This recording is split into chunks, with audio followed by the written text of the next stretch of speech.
to Some Like It Classic. I'm Tami Goveia, and I am joined once again by Edward Perotti, event designer extraordinaire. Um, Hi, Ed. Hello there.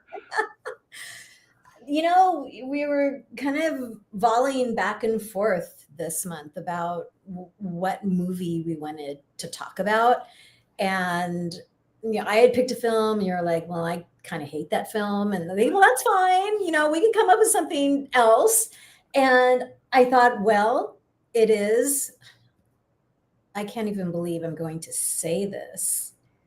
It is the coming soon, June, well, no, as of June 20th, Yep. right? No, wait. Yeah, as of June 20th. So that was last month. Jaws is 50 years old. Okay, so that, I know you had mentioned going to see it in the theater. So I think your mother was pregnant then when she saw the film. I was just the thoughts You at were that just a point. concept. You were a I was a possibility, concept. right? Yeah. Well, it's so funny when we landed on Jaws, it just like, well, wait, it's 50 years old, and if anybody does the math, oh my God, take me off camera. Right? 'Cause I don't know if I want my age out there because I'm old. Um, but it was and as I was kind of running this through my head, I'm like, oh my God, were my parents really that naive that they So took me to go seriously, see Jaws? so seriously, 1975, were you 10 or were you still 9? I was 10. You were 10. Oh That's no, no, no. no, no, you were No, 9. I was 9. You Yeah, were I was 9. 9. 9. Nine So years who old. did you go to who did you see this with? My mother and my father. Oh my gosh, that's amazing. It was so, and what's really crazy is I remember that entire day.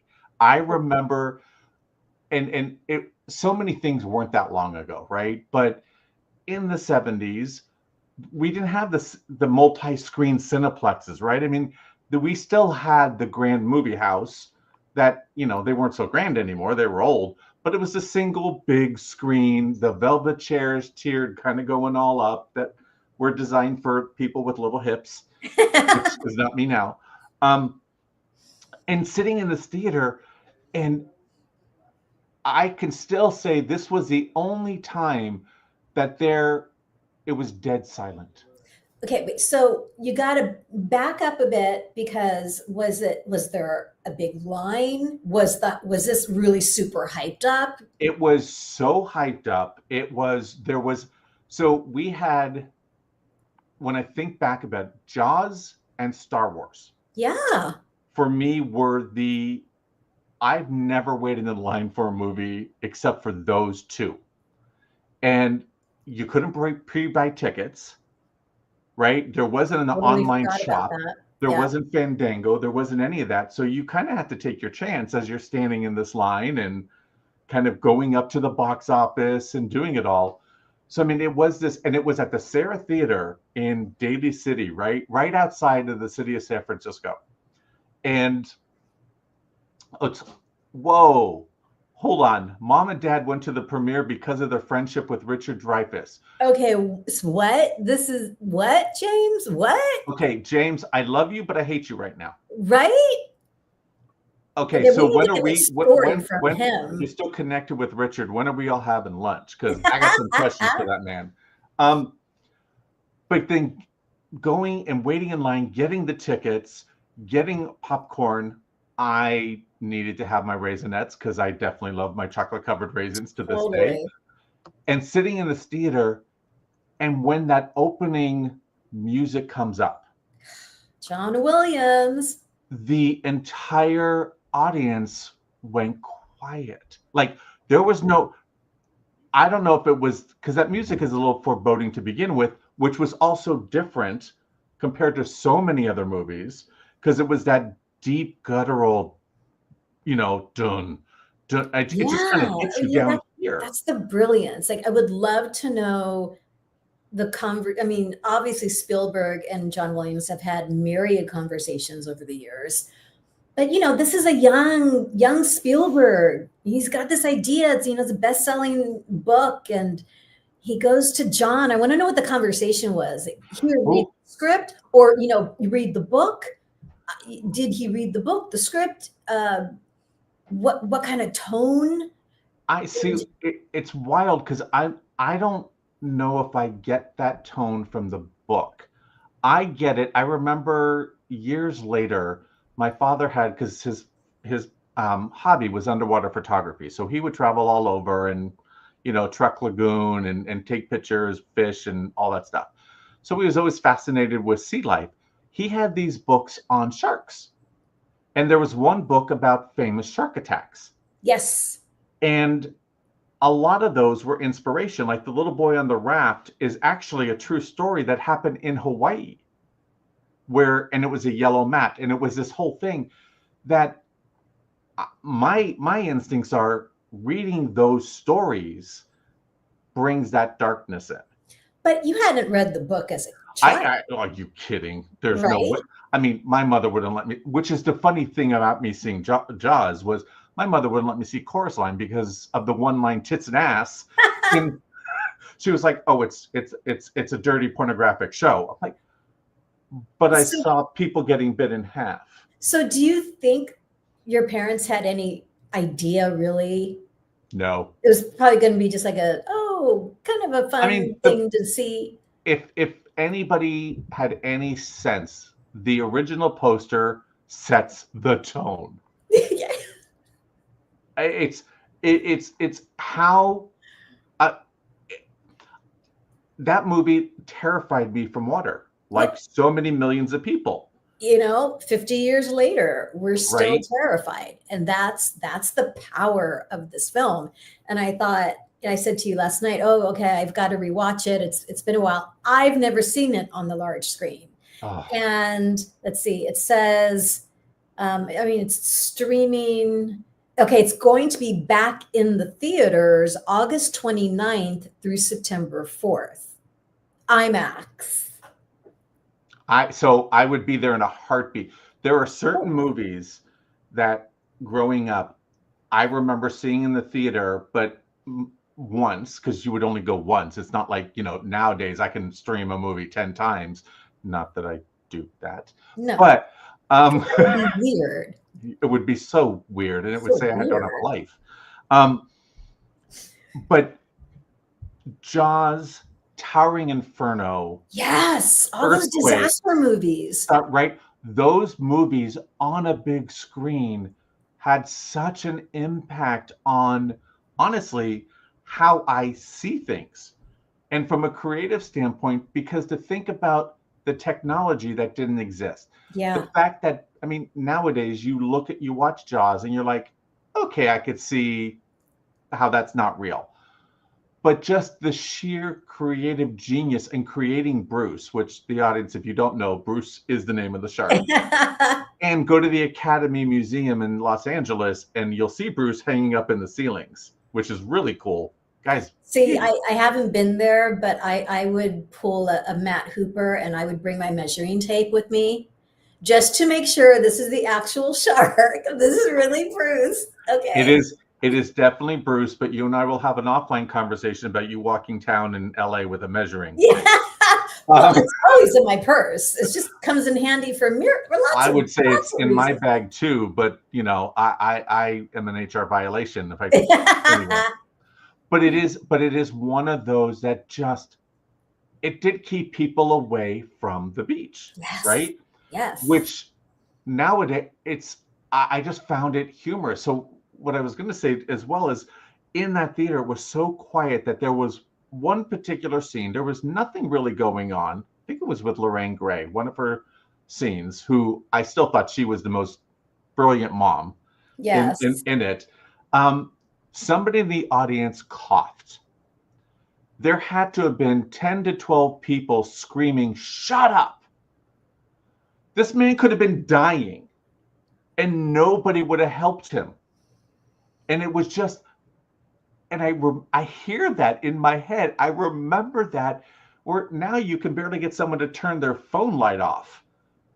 But it was such an emotional, the brilliance of Spielberg, right? Yes. He And can he was suck what? you in emotionally. He was okay. So help me out. So this is 75 Jaws. Obviously, he had done Duel, Yeah, right? 70s, 72, maybe 70. But had he done something prior that I to don't, off the top of my Jaws? head, I don't know, but he didn't do. I think this was the big gamble. Yeah. This was on everybody's front, right? Investor front, studio front. It was giving him, that kind of oomph. And I remember, do you remember The Goodbye Girl? Yes. So Dreyfus. I made this Oh! whole story up in my head after watching The Goodbye Girl that when Richard Dreyfuss took off to go to LA, he was going to make Jaws.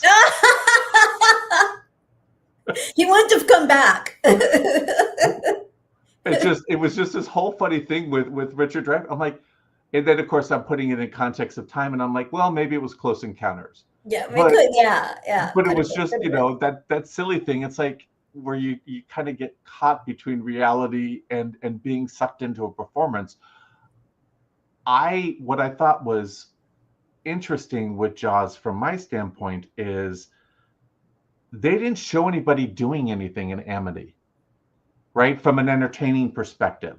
When they were on the beach, it was just lying there. I don't even remember, and I've watched the movie a few times, like there wasn't even a popsicle vendor walking Right. around the You beach, know, it right? wasn't like Venice Beach where there's lots of different things you can spend your time doing. Right. No, it was just a Flobo, can we do the video, the behind the scenes video where they talk about choosing Martha's Vineyard and why they chose it and to represent, I always want to say Amityville Horror. Well, Amity it's Island. Amity Island, but what is with the word Amity? I don't know.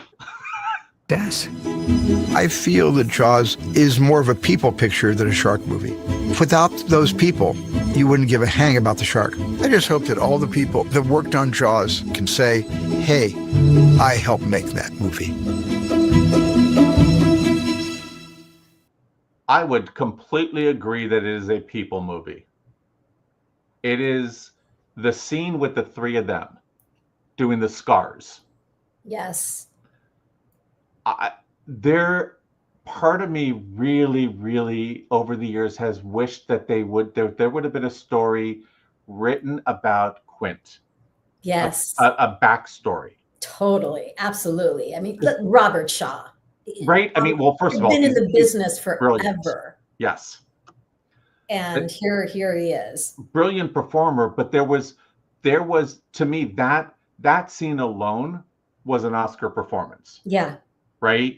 And I wanted to know more about Quint. To this day, I don't, maybe they did make one, but I've never seen a story written about that battleship that went down. Yeah.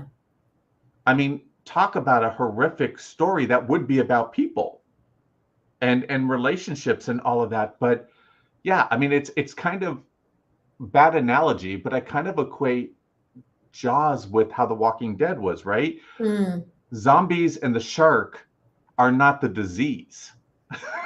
They're a symptom. The rest of the stories are about the relationships, the people. I love that you say that because there's an amazing interview with Richard Dreyfuss where he's talking to Ben Mankiewicz. Every time I say Ben Mankiewicz, my heart.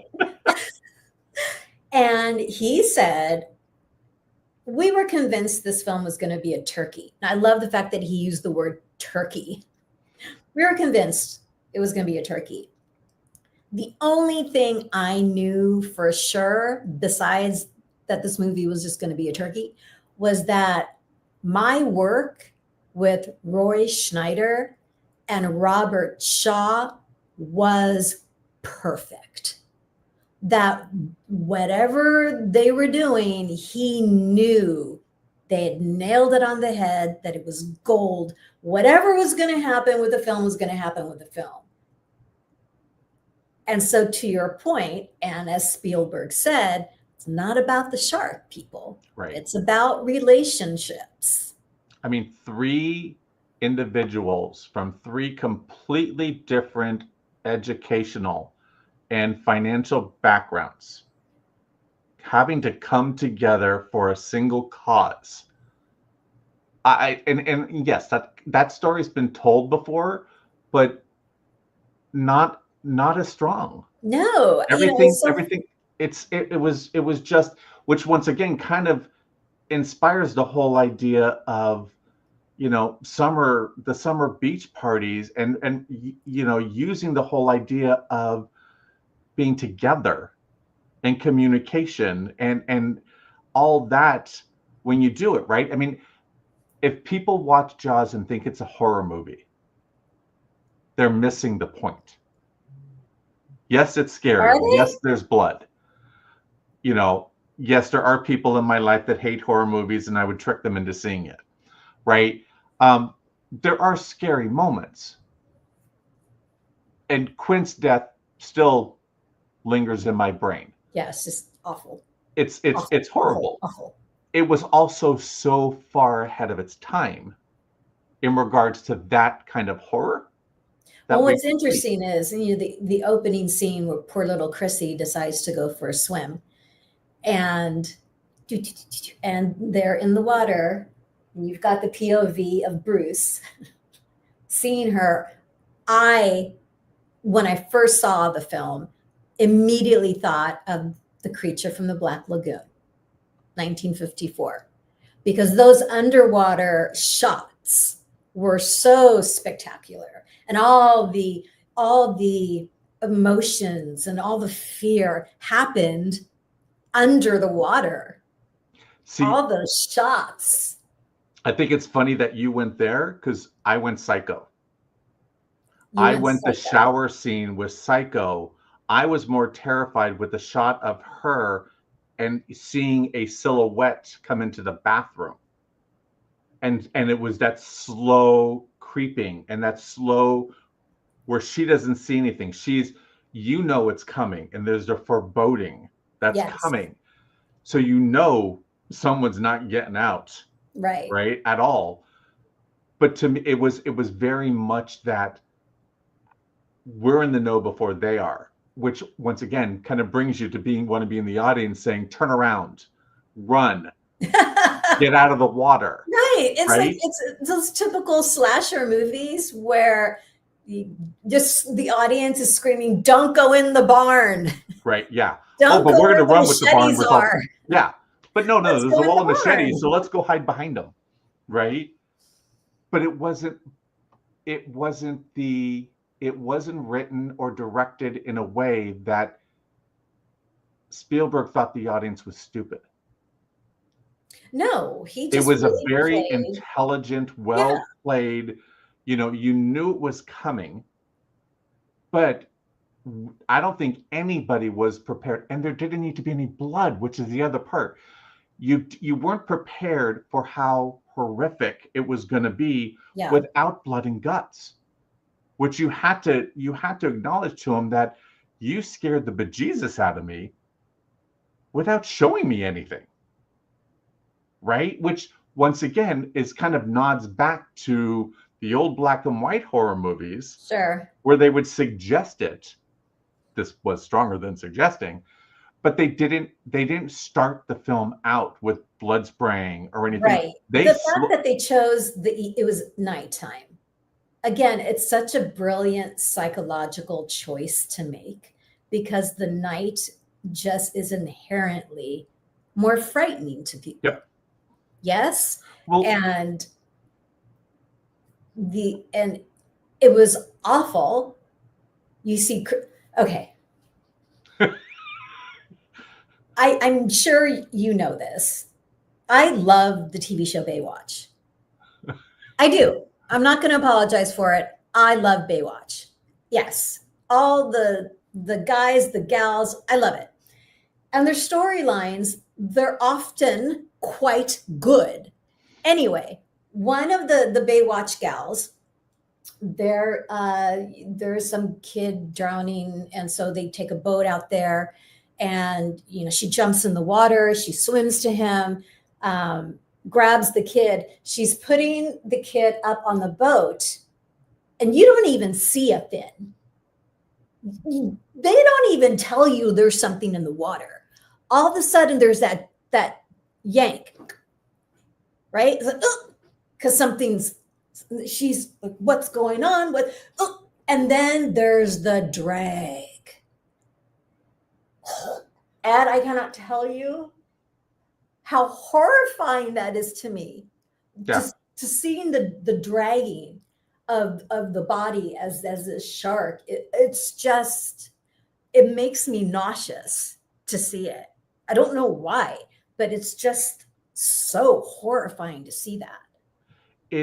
There is 100% correct on doing it at night, because also, the sky still has moon and stars and a little illumination, but the ocean is pitch black.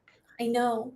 So it's and from Bruce's perspective, right? She does look like food. It could be a hurt seal. Smell. It could be, right? Not that I want to be Bruce's advocate here, but they're doing what they do. Right. But Bruce is going back to your reference, he's a little psycho. He's a Where little, did Bruce he's a come little from? psycho, but Who named him Bruce? we all have off days. Who named him Bruce? I have no idea. I think Okay. We need to figure that out. It could have been. That's I would think the person who created them, or maybe it's a cast name. But yeah, I know him as Bruce. I just think it's the funniest name. It's like, it is Bruce the Shark. Let's talk about Roy Schneider. The legs. He's just Roy Schneider, and his timing in this film. Flobo, if we can play a minute or two to kind of prevent us from being in trouble, of that, one of the most iconic scenes, because his reaction.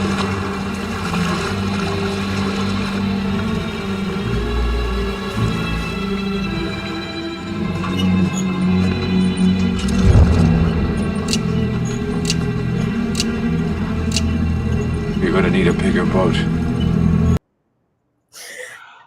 I have used that line.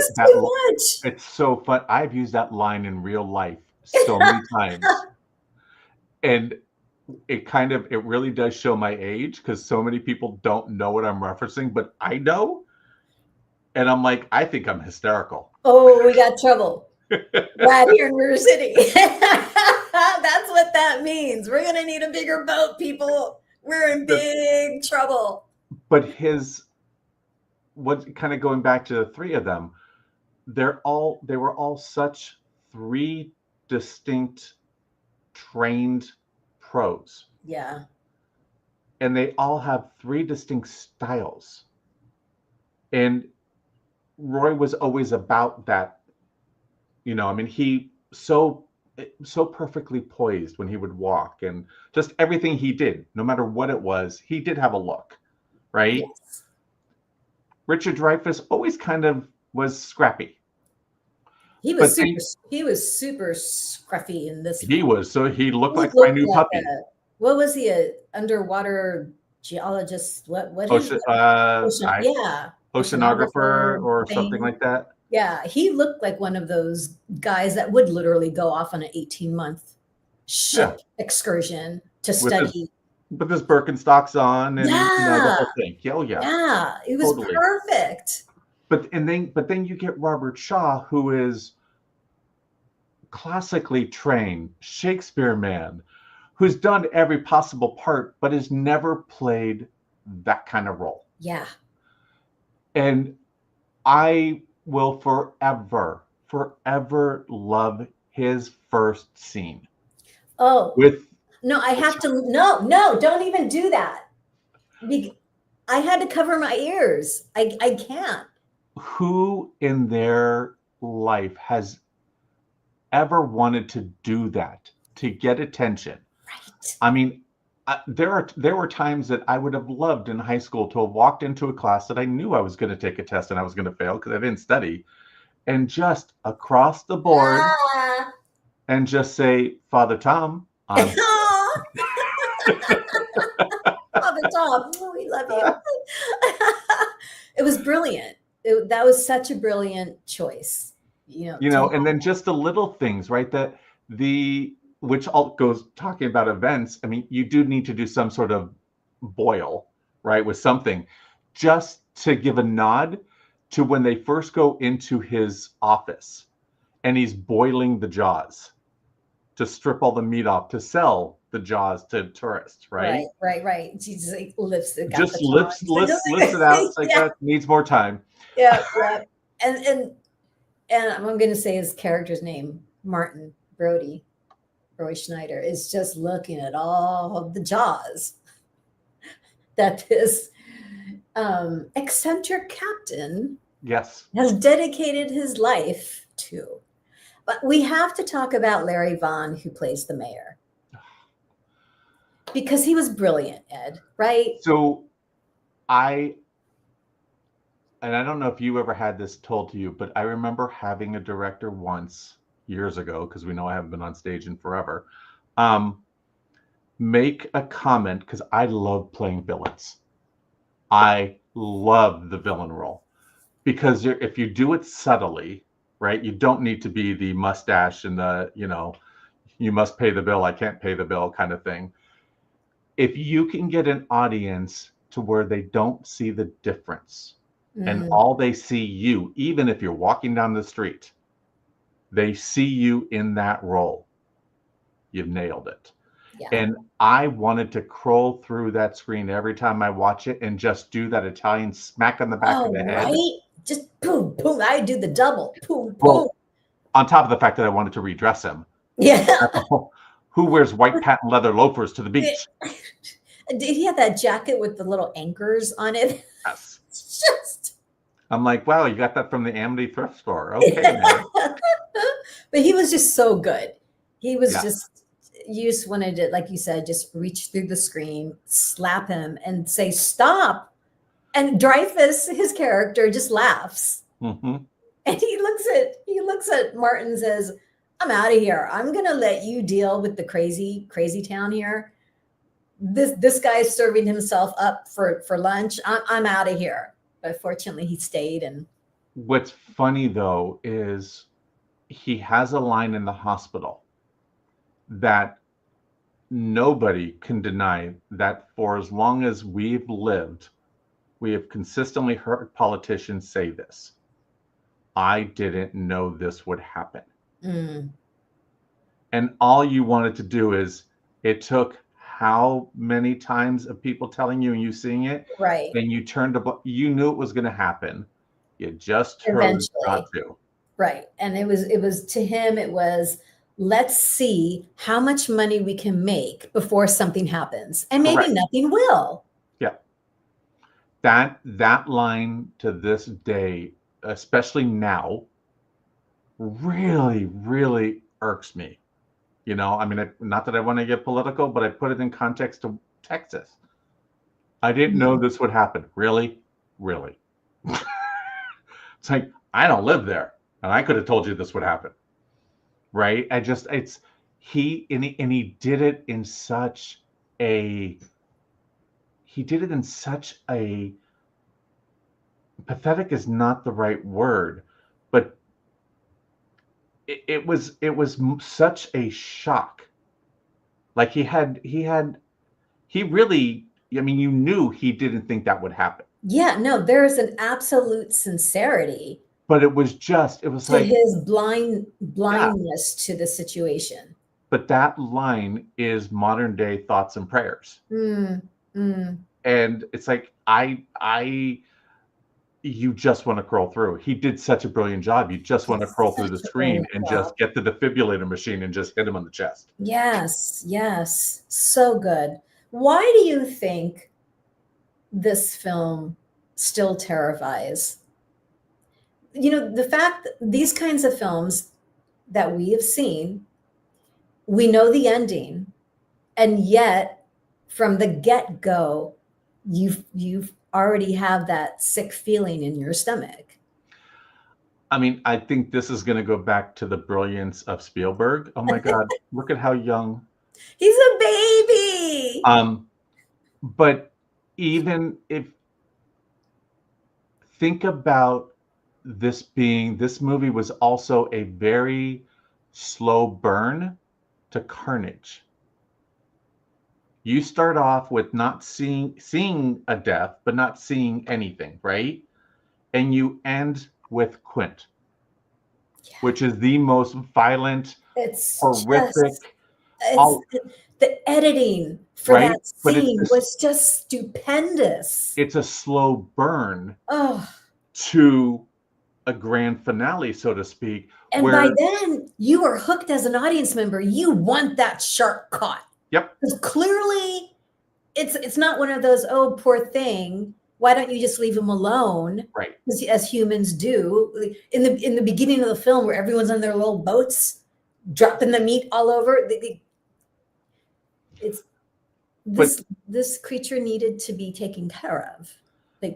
We're eliminated. In today's movies, we have an audience trained that the carnage goes all the way across. Yeah.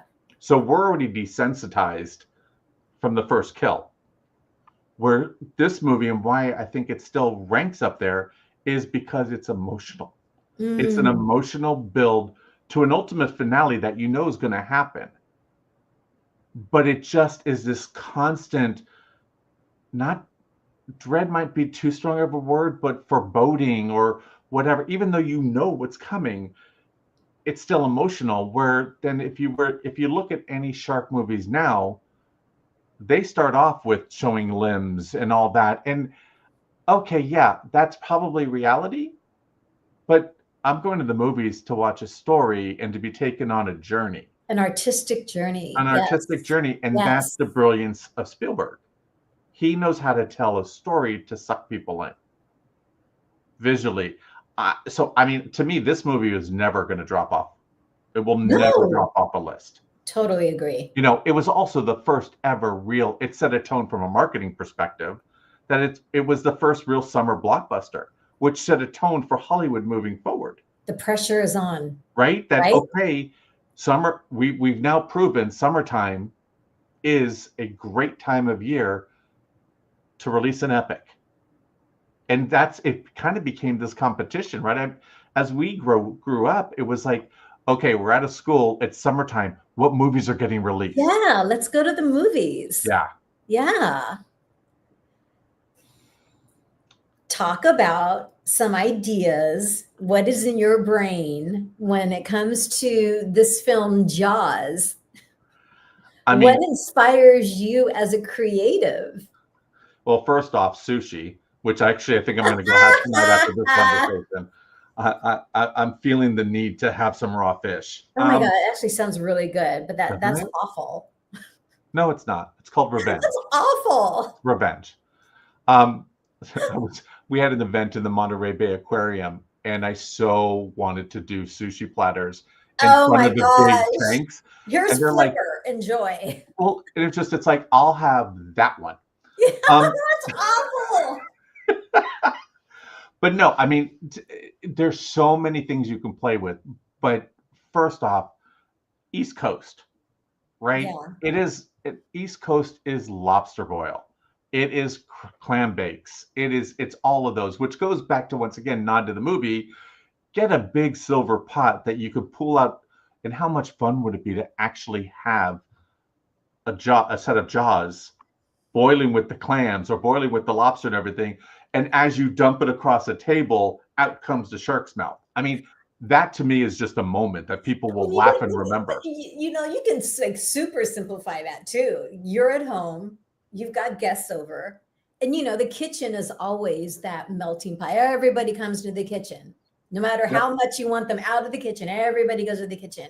You've got this big pot. Everyone knows there's going to be lobsters in it. And they're watching you kind of stir and having that moment of pulling out The jaws.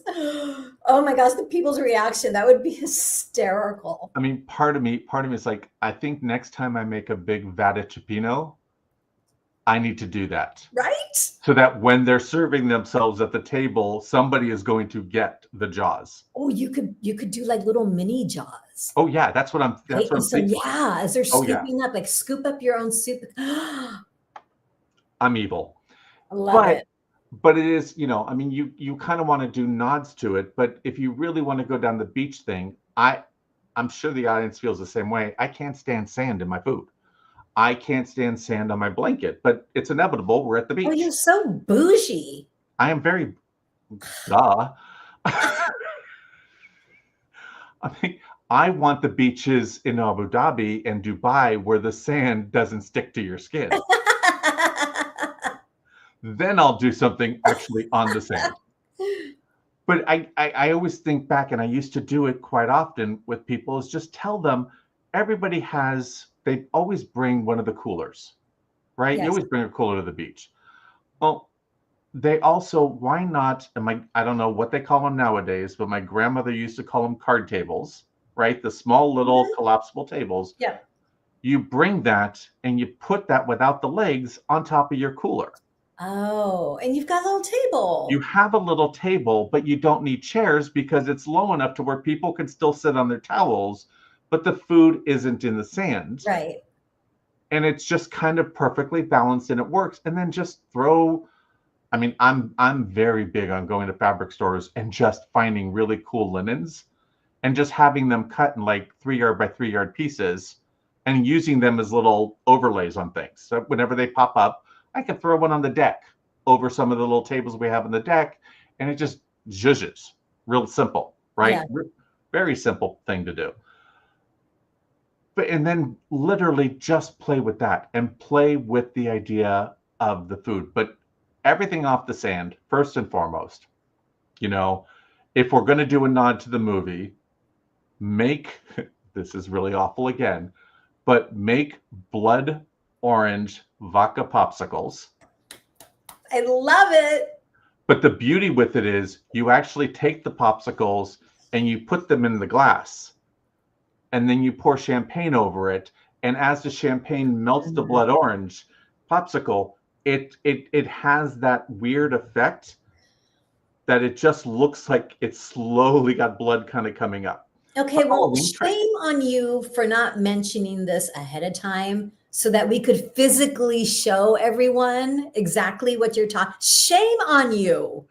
Well, I guess people just have to come to one of our little gatherings and enjoy. But it's those are the things that I think are funny moments. Yes. And that's the trick with anything, right? With any event is don't overthink the whole thing because it's going to drive you crazy.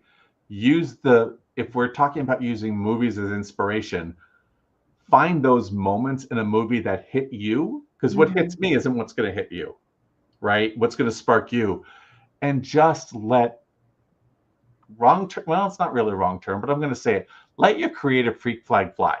Yeah. Because if we're going to use Jaws as an inspiration for a beach party, why wouldn't I do sushi? Why wouldn't I, find little things that can, why wouldn't I go get little buckets, the silver buckets, and do charcuterie and vegetables in those, that's the chum buckets. Why wouldn't I do, if you weren't at a beach and you were home, why wouldn't I do a gazpacho and call it chum? Right? I mean, there are so many. Everyone in the audience is probably going, I am not going to his house. But it's all about looking at the possibilities of something versus trying to be literal and not trying to overdo. Literal is not fun. Literal is too stressful. It's so stressful. And I look at the weird oddly. We all know that. But I don't look at it from the same lens that Spielberg would look at things. Yeah. So my creative lens is different. So how do I take what was his vision and what I've read And then what got me emotionally, so I can also tell a story behind it, because that's also what you want to be able to do, is, hey, this movie when I was 10 years old. Yes, I just said 9. my age. 9. 9. Okay, 9. Okay, yes. So I'm younger, even better. This was in my head. I was terrified of this. I was scared of the water. I literally saw, blood everywhere, even though there was no Right. blood. And I was playing around and just said, you know what? Juice from Blood Orange has this great little, that with the bubbles of champagne, it just kind of works. Yeah. Right? So it's really looking past the obvious. And I really want to encourage people to get outdoors. Yes. It's the summer. It's summertime, people. Get outdoors with your friends, your family, your kids. Turn the TV off for a couple of hours. Get off of social media for a couple of hours. Commune, have conversations, positive conversations about the beauty of being outside. If you can't get to a beach, you can, they have block parties. Do people have block parties anymore? It's kind of funny. We, on our street, they stopped it a couple of years ago, but my street would literally close down, get the permits to close down. Yeah. And everybody on the block would roll out their barbecues, would Yes. roll out furniture, and it was just this, there was a dessert table that everybody would do, and you kind of, I don't want my own hamburger, I want that sausage over there. Yes. It was just, so I mean, I think people still do them, but it's a lost art. And it's funny to call it an art, but it really is a lost art, that you have neighbors. You may live in Kansas. There's no reason why you can't have a beach party. Absolutely. And when you have more than one person at the party, other people are bringing their own ideas. Yes. Literally to the table. And that's, at the end of the day, if I was going to preach to everybody about events, personal events, that is what you want to see happen. You want to give your most authentic self, regardless of what it is, and you want your guest to do the same thing. Yes. And people need to get away. People need to get out of the house. People need that connection with other people, right? Especially now more than ever. We need to remind ourselves that we are people. Joy matters. Yep. Joy matters. 100%. Yes. Connection with other people matters. So, and that's why we do this. This is one of the reasons why we do this show, right? To inspire, to be inspired, to be inspired, and to share with others the importance of community. Mm-hmm. Of community. Because at the end of the day, that's all we have. That's all we've got. That's all we've got. And I mean, you don't want to be, this singing from the rooftops, overly positive individual or overly negative, but let the films inspire you. Yes. To then bring your circle, your chosen family together. Yes. For a moment that is just you all. Like I literally today just had that with some of my closest friends. One is retiring, and it was just one of these where, let's get out of the office. Let's get away from the Zooms. We're all busy as all heck, but I'm blocking out 2 hours. Yeah. And I will drive into the city, and we're going to be stupid. We're just going to sit down and be stupid for 2 hours. And why can't your events be like that, right? There's a time and place for the grand. I mean, I wouldn't have a living if I didn't have the grand and the big ones. But what we talk about here are those intimate moments with your friends and family, and how do those movies inspire you to create those moments? That's what you should be doing. Don't over stress about it. Don't overthink it. Don't think you need to impress. If you give yourself much like the actors in these movies give themselves to the audience. If you give yourself to your guests, they're going to feel it. They're going to feel it. And therein lies the memories. Yes. Yep. It's And that's the all we memories. have. Yes, it's the experience. It's all about the experience. It's all about those memories that are a result of the experience. That's what your whole life as an event designer has been about. Yep. Soirees that it's all about the experience. Yep. It's all about those moments, right? Yes. Which goes back to then the nod to films. It's 2 hours of an experience if it's done correct. You know, and in this case, this movie was done correct. Ugh, It is an experience that it's for just 50 years has sat with me. There's very few films mhm. that have touched me. You know, there's Sunset Boulevard. And I am a horror fanatic. You are. I love my horror You movies. are. And until recently, I was bored. Thank you. Shout out to the Korean horror community because I love you. Do more. Keep doing what you're doing. But to have any film stay with you, that where you can recall the emotion you Mhm. had the first time you experienced, that's what your event should be doing. As I said before, it's going to be in theaters August 29th through September 4th. I've never seen it in the theater, Ed. I know that I probably shouldn't see it in the theater. Do I need to fly down? I think so because I will be so scared, and I will be those screaming people in the audience. Even though I've seen it 100 times, there'll be those moments. I'll be like, like don't go, So I'm just prepping you. That's the kind of movie goer I am. Okay, so for the audience, if I fly down and join Tami for this movie, I will have my phone positioned and occasionally video her reactions to certain scenes. Because I do consider this a horror movie. Well, it is But I get what horror-esque. you're saying. Yeah. It is horror-esque, but it's not horror for horror's sake. No. It's this is based on a very human, primitive level of just the human experience and what frightens us, what terrifies us. Yeah, no. Yeah. And if I can't see what's in front of me, what's on top of me, what's below me, I'm done. Yeah. Also, it is going to be streaming on Peacock until July 14th. And that's what, Monday or Tuesday? So.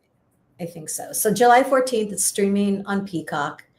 I'm so thrilled that we decided on Jaws.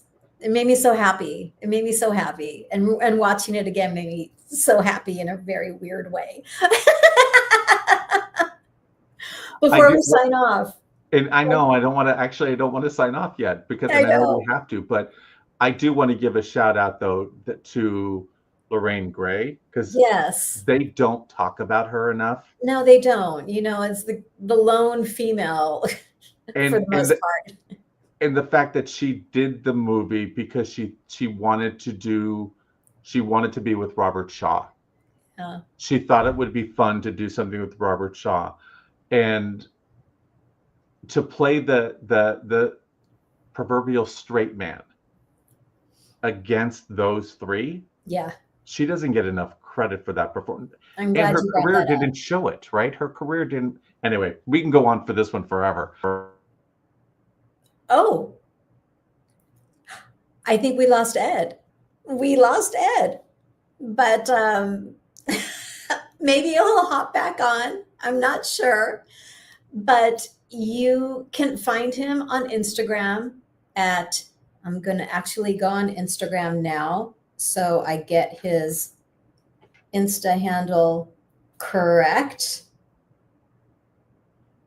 So his Insta handle is What happened? I was just about to read your official Instagram handle because I didn't have it memorized. Perotti EA is Right, Instagram. right. I don't know. It said that I lost my camera connection and my mic connection, but I'm not touching anything. Maybe this is poltergeist moments. This is the Well, of wrong course, I'm movie. looking This is the wrong movie, people. for the audience. When I reference Chip, just know that Chip is the new puppy in the house. So, of course, the first thing I did was start looking on the ground to see what he's tripped over. Yeah, But exactly. the little stinker isn't even down here. So Ah, I'm like, my feet are here, my that hands are was here. hysterical. We know I'm not technical, right? When it comes to technology, I'm going to say I'm pretty and not smart. I'm like, okay, I don't know. I don't know, but hey, I'm back. Love you, mean it. I can't wait I get to see you next month. I know. Next month, the clock is ticking. The clock is Okay, ticking. we're going to work on a different way of saying that, but okay. Right. I just want to thank everyone who's watching this, everyone who's listening. If these are the audio podcast people, thank you, audio podcast listeners. It's like listening to the radio, right? They think audio podcasts are these new things. No, it's been around for a really long time. They were called radio shows. I want to thank you for joining Some Like It Classic. You can find this on JLJ Media YouTube channel. You can find the audio podcast on all the streaming services like Apple and iHeart and Spotify. I am your host, Tami Goveia. This has been Some Like It Classic.